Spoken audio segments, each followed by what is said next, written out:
My girlfriend and I have had a really rough period, and I feel demotivated to put in any effort. We've been together 2.5 years. The past year has been especially hard. There have been repeated breakups, not long, max a week, but enough to shake the stability of the relationship. Each time we get back together, I feel a little bit more of my energy and hope is chipped away.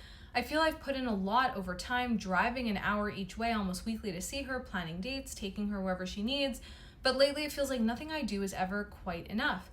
She has very strong expectations, most of which aren't communicated, as she firmly believes if he wanted to, he would. And I'd only find out later if I did something wrong. I've gone from trying hard to barely trying at all, not out of spite, but because I feel totally burnt out. After our most recent breakup, which lasted a few weeks, mainly because she was away with family, I genuinely accepted that it might be over. She didn't, as she was quite distracted with her family, and when she came back, she asked to meet again.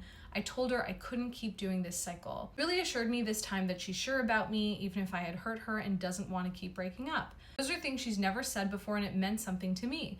The problem is, I still feel flat. I care about her a lot, and there's many amazing qualities she has. I finally feel like she said the words I wanted to hear, but I am so burnt out with this instability.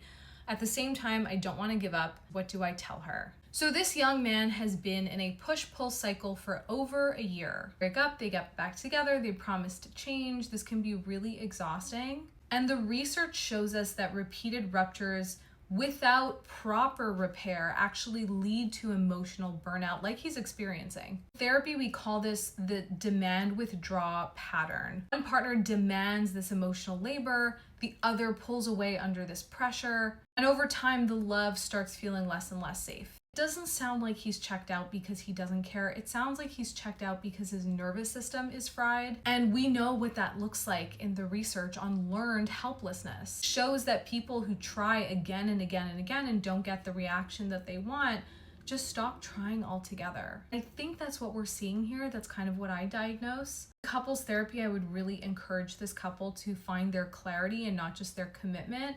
They both need to own the cycle and not just try harder every time. I would also almost suggest taking a 2-week pause, not necessarily a breakup, but just a 2-week pause. No fighting, just time to write down what's working in their relationship, what's not, what they need moving forward so they can get really clear on it. And then, bring those lists to a therapist, to a mediator, not to rehash what's been going on for the past 2 years, but to just have a real reset. If they both care about one another, maybe this is a communication issue, maybe this is a needs issue, but either way, this sounds like something that can be solved with the right treatment and intervention.